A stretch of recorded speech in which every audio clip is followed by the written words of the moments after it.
बुद्ध कहते हैं स्वाध्याय नहीं करना आत्मा का मेल है, और मरम्मत नहीं करना घर का मेल है।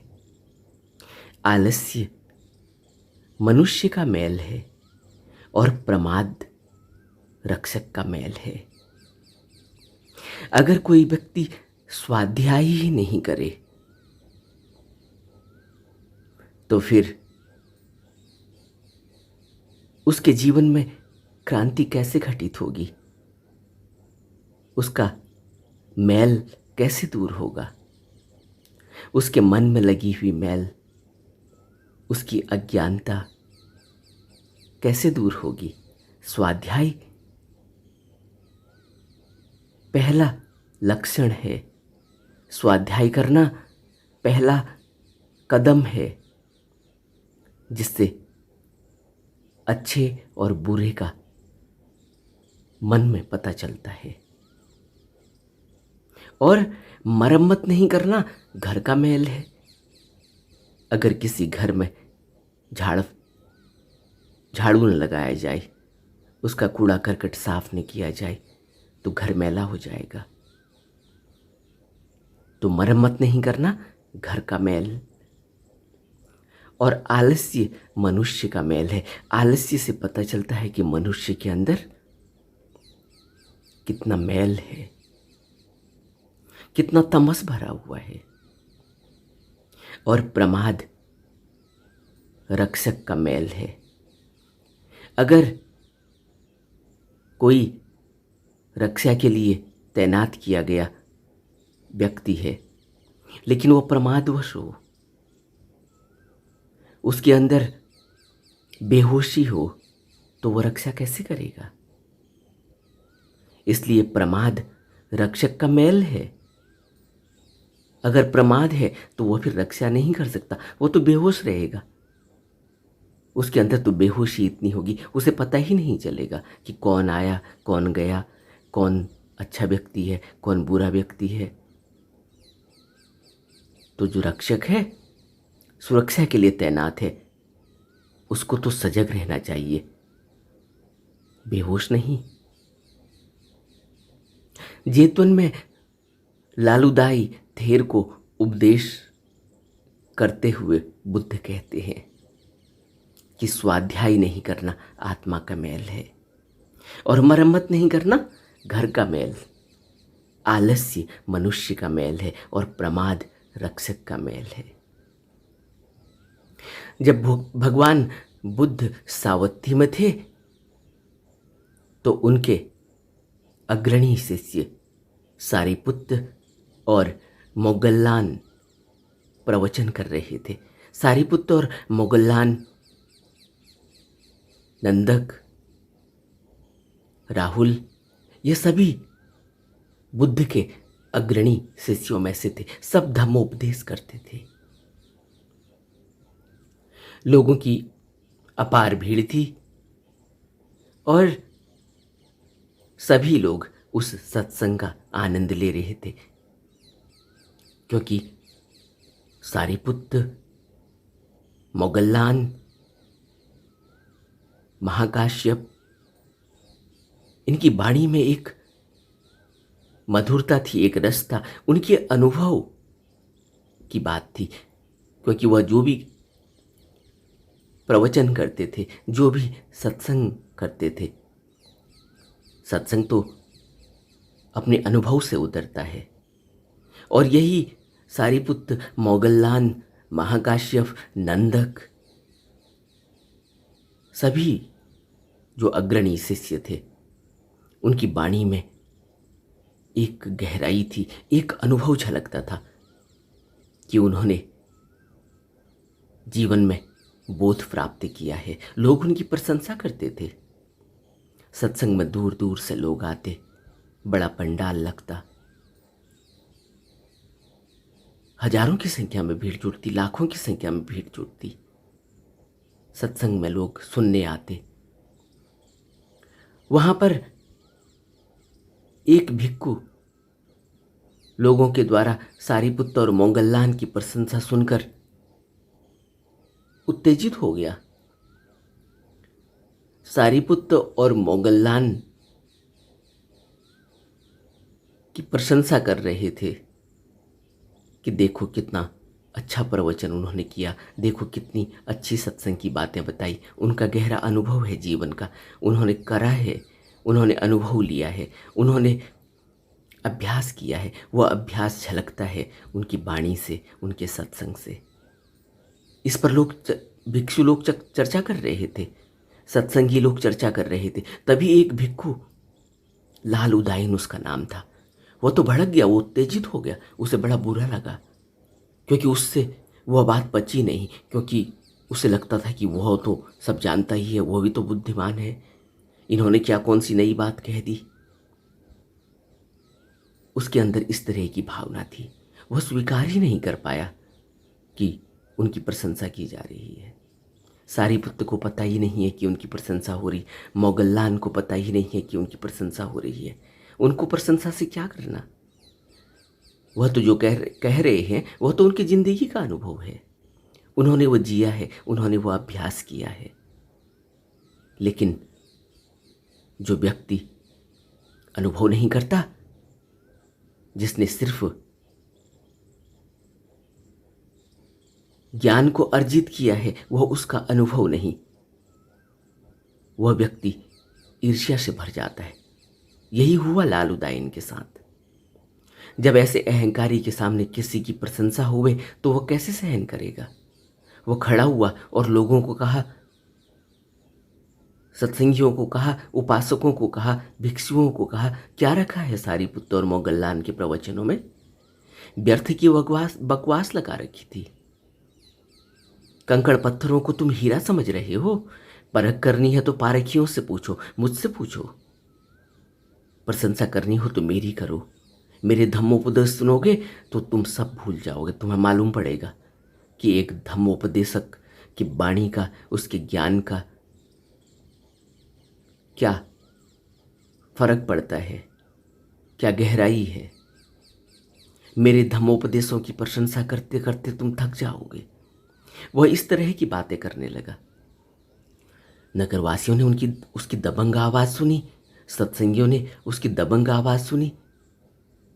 भिक्षुओं ने कहा कि लालूदाई थेर जरूर एक बड़े धम्मोपदेशक होंगे, इन्हें धम्मोपदेश हेतु बुलाना चाहिए। उपासकों ने, श्रावकों ने एक दिन उनसे निवेदन किया कि भंते आप हमें धम्मोपदेश दें, प्रवचन दें। लेकिन लालूदाई उसे टाल गए, बोले अभी समय ठीक नहीं है, अभी मौसम ठीक नहीं है, और ज्ञानी हर कहीं और हर किसी को उपदेश भी नहीं देता। उसके लिए पहले सुनने की पात्रता चाहिए। अमृत हर पात्र में तो नहीं डाला जाता। वह इस तरह की बातें करने लगा। लोगों ने जाना, अरे लालूदाई थे तो वास्तव में बहुत बड़े ज्ञानी हैं। लालूदाई ने अपना प्रभाव दिखाया। लोगों को, सत्संगियों को, भिक्षुओं को यह बात जमी। फिर श्रावकों ने विनती की। एक दिन लालूदाई ने फिर टाल दिया। लालूदाई कहने लगे, ज्ञानी मौन रहता है, शास्त्रों में लिखा है कि जो बोलता है वह जानता नहीं, जो चुप रहता है वही जानता है। परम ज्ञानी क्या बोलते हैं जरा सोचो। नगरवासियों में, श्रावकों में उनके प्रति श्रद्धा बढ़ने लगी, उत्सुकता भी बढ़ने लगी कि भाई ये तो बहुत बड़े ज्ञानी है, बहुत बड़े धम्मोपदेशक हैं, शायद बहुत बड़ा अनुभव है इनके पास। फिर भी श्रावक, भिक्षु लोग बार बार उनसे विनती करते, वह टालते रहते। इसी प्रकार लालूदाई ने नगरवासियों को 3-4 बार, 5 बार मना कर दिया, बार बार टाल दिया, और अंदर ही अंदर यह भी सोचने लगे कि एक प्रवचन मुझे तैयार कर लेना चाहिए, क्योंकि कभी तो मुझे बोलना ही होगा। जब नगरवासियों ने फिर एक बार कहा तो वह कुछ कह न सके और उठकर धम्मोपदेश पर देने के लिए मंच पर जा बैठे। उन्हें कुछ भी नहीं सूझ रहा था कि क्या बोले, क्या उपदेश करें। नगरवासियों ने कहा, भंते बोलिए, प्रवचन शुरू कीजिए। लालूदाई बोले, पहले कुछ और धम्मोपदेशकों को उपदेश करने दो, औरों को बुला लो, उनको सुन लो। तो कुछ भिक्षु आए जिनको थोड़ा सा अनुभव है अपनी जिंदगी का, अपने अभ्यास का, ज्ञान का। उन्होंने थोड़ा बोला। फिर लालूदाई को फिर बोलना ही था। लोगों की मांग थी कि लालूदाई को सुनना है। उनकी उत्सुकता थी कि यह बहुत ज्ञानी है, धम्मोपदेशक है, बहुत अच्छे अभ्यास करने वाले भिक्षु हैं, तो इनके प्रवचनों को सुनना है। पूरा गांव सुनने के लिए आया था। पंडाल भरा हुआ था और माहौल एकदम शांत। लालूदाई बोलने को उद्यत हुए, परंतु क्या बोले, अटक गए, खांसे, कुछ और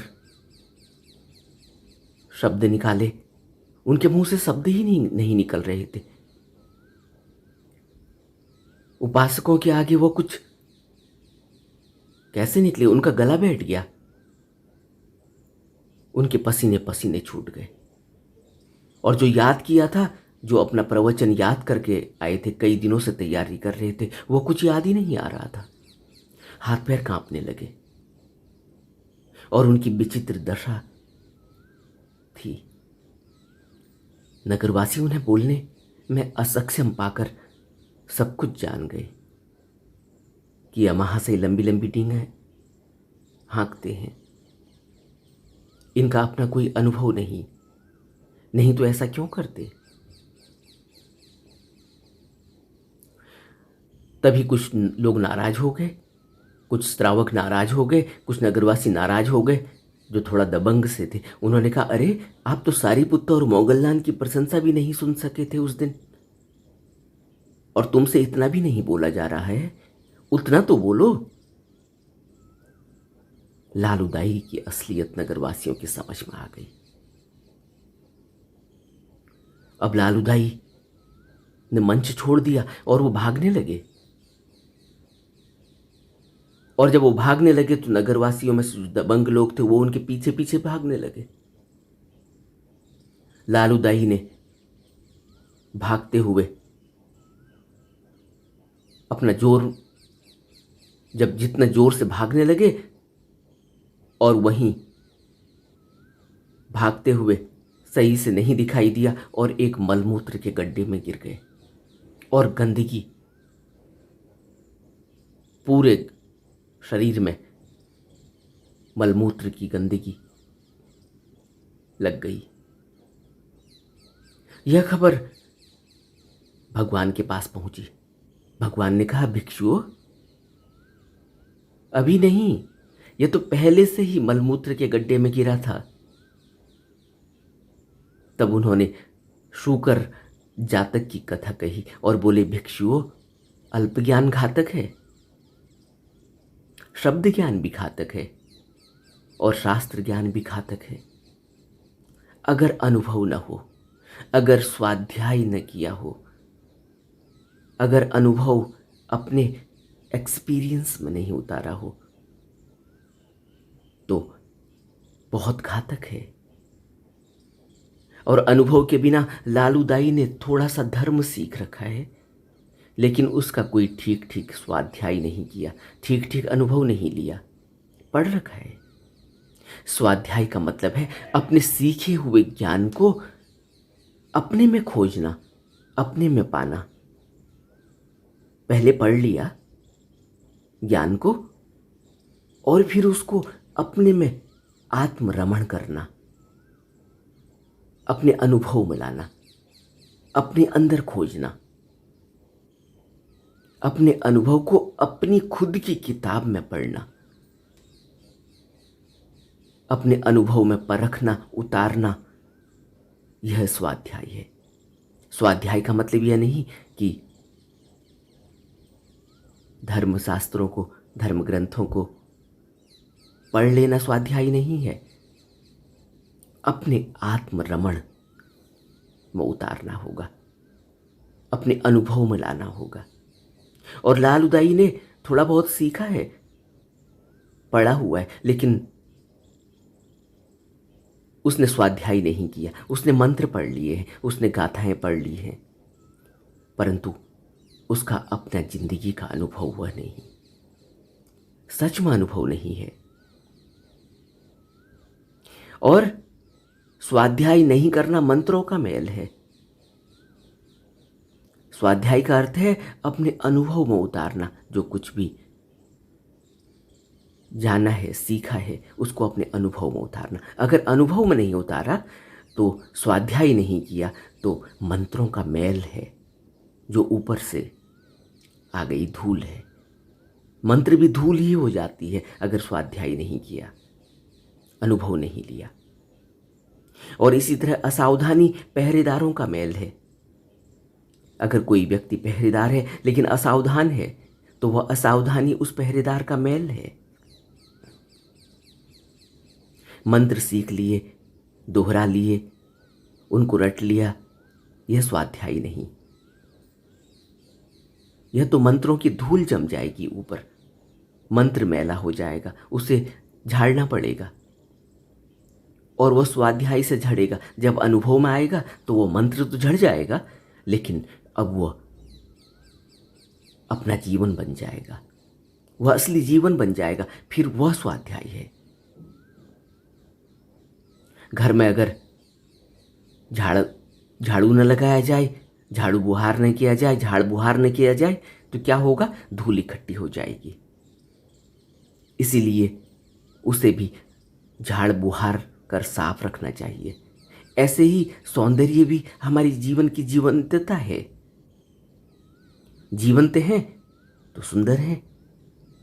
आलस उस जीवंतता को नष्ट कर देता है। आलस ऊपर से धूल लग जाती है। और अगर जिस व्यक्ति के जीवन में आलस हो तो बाहर से जितनी मर्जी जीवंतता दिखाई जाए, उस जीवंतता का क्या करेंगे? आलस तो दिखाई दे रहा है, वह सौंदर्य को नष्ट कर देगा। इसलिए आलस्य धूल है, उसको दूर रखना चाहिए अगर सौंदर्य को चाहते हो। ऐसे ही पहरेदार को अगर झपकी आ जाए, पहरेदार अगर सो जाए, मूर्छा आ जाए, तो यह उसका महल है। तब भगवान ने कहा कि स्वाध्याय न करना मंत्रों का मल है, और मरम्मत न करना, झाड़ बुहार न करना घर का मल है। वर्ण यानी सौंदर्य का मैल है आलस्य, और असावधानी रखना रक्षक का, पहरेदार का मल है। यह कहते हुए भगवान ने यह गाथा कही थी, असज्झाय मलामंता अनुत्थान मलाघरा मलम वर्णस को सज्जम पमादो रखतो मलम। असज्झाय मलामंता, ये मल है। अनुत्थान मलाघरा, मलम वर्णस को सज्जम परमादो रखतो मलम। अगर रक्षक प्रमाद में है तो यह उसका मल है। पमादो रखतो मलम, मलम वर्णस को सज्जम, और सौंदर्य का मल क्या है? आलस्य। असज्झाय मलामंता, अगर मंत्र रट लिए हैं, पढ़ लिए हैं और स्वाध्याय नहीं किया तो असज्झाय मलामंता, अनुत्थान मलाघरा, अगर घर में झाड़ बुहार नहीं की तो घर का मल, घर में मैल जम जाती है। तब बुद्ध ने यह गाथा कही थी कि अपने जीवन को हमें समझना चाहिए।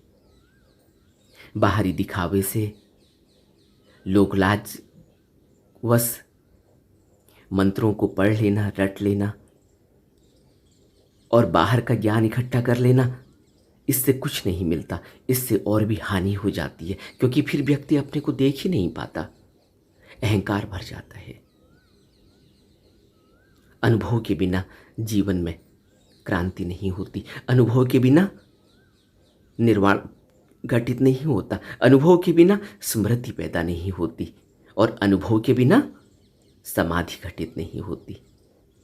अनुभव ही सब कुछ है और अनुभव के लिए अभ्यास करना होगा, गहरा अभ्यास करना होगा।